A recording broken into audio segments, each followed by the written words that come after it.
Okay, everybody, let's wrap up the lesson. So today we started learning about radians. Now, radians are angles. So how do you define a radian? If you had a circle and you had a radius of 1 and the arc length. So if you could draw this, 1 and this is 1. If you could draw this wedge, 1 and 1 and 1, you create an angle. This angle is called 1 radian. So the angle is equal to the arc length, okay? Now, what happens is that because the circumference of a circle is 2 pi r, then since the radius is 1, the circumference of this circle is 2 pi. So if we know that, since this is 1, we're going to start looking at the circumference of this circle. So we started creating what we call the unit circle, okay? First of all, we put in our degrees. We know that we've got 0 degrees, 180 degrees, all the way to 360 degrees. We also have 90 degrees, 270 degrees, 45, 135 degrees, 225 degrees, 315 degrees. We put in the 30 degrees and the 60s. So all the way around the triangle, we created all of the angles. Well, we're going to look at these things called radians. So a 30-degree angle will have a radian equivalent of pi 6.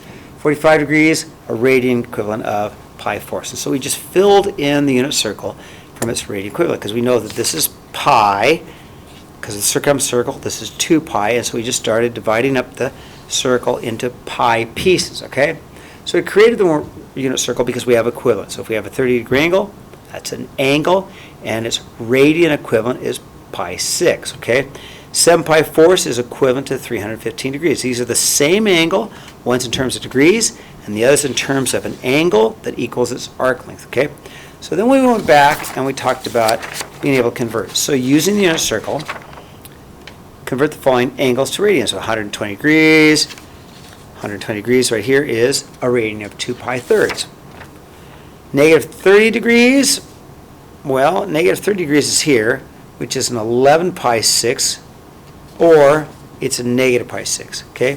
420 degrees is 360 plus 60, which is a 2 pi, and then the 60 degrees is pi thirds, which makes 2 1/3 pi radians, an angle in terms of radians, okay? Then we went the other way, okay? 3 pi 4ths is a radian. Here it is, and its angle equivalent is 135 degrees. Negative pi halves, well, if this is pi halves here, negative pi halves is down here. So it's either going to be a 3 pi halves, or it could be a negative pi, or a negative 90 degrees, okay? 7 pi thirds, exact same problem as this, except for just backwards. It's 2 pi plus 1/3 pi. 2 pi is 360 degrees because it's all the way around the circle. Pi thirds is here, which is 60, which makes a 420-degree angle. Sorry, I have a cold. So now, two angles, one positive, one negative, that are coterminal. So here's 130 degrees. I drew it. And then if we went all the way around the circle 360 degrees, we can come right back to the same spot.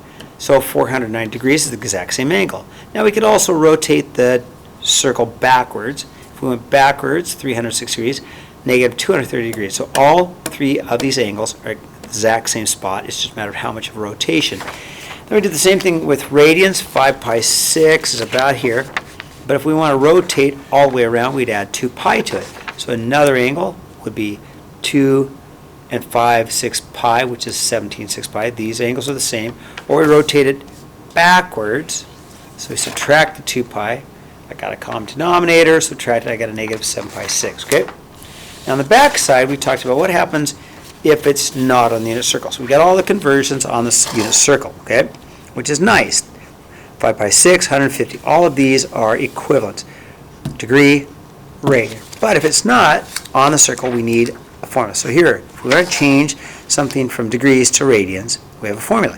Take your degree over 180 times pi. So we did that, 100 over 180. We reduce this fraction into 10 ninths, which is 5 ninths pi. That's the same radian as 100 degrees. Now, if it's like this, you're not going to be able to reduce it in terms of pi.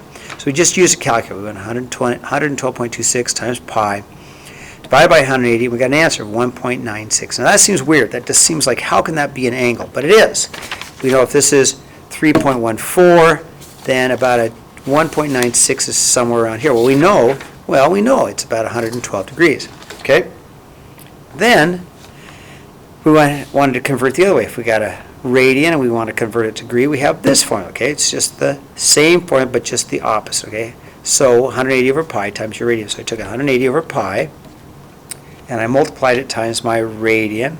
First thing I can do is cancel the pi's, and then I use my calculator. 180 times 7 divided by 12, I got 105 degrees. So 7 pi 12ths, radians, and 105 degrees are the same angle. Okay, 2.7, now that is an angle. 2.7 is an angle around here somewhere, okay? Because that's 3.14. So what is the degree? So I use my formula. 180, right? Over pi times my 2.7. I used my calculator, and I got about 154.7 degrees, okay? And there's the homework. If you missed today's lesson, hopefully you can get caught up, okay? That's all I have.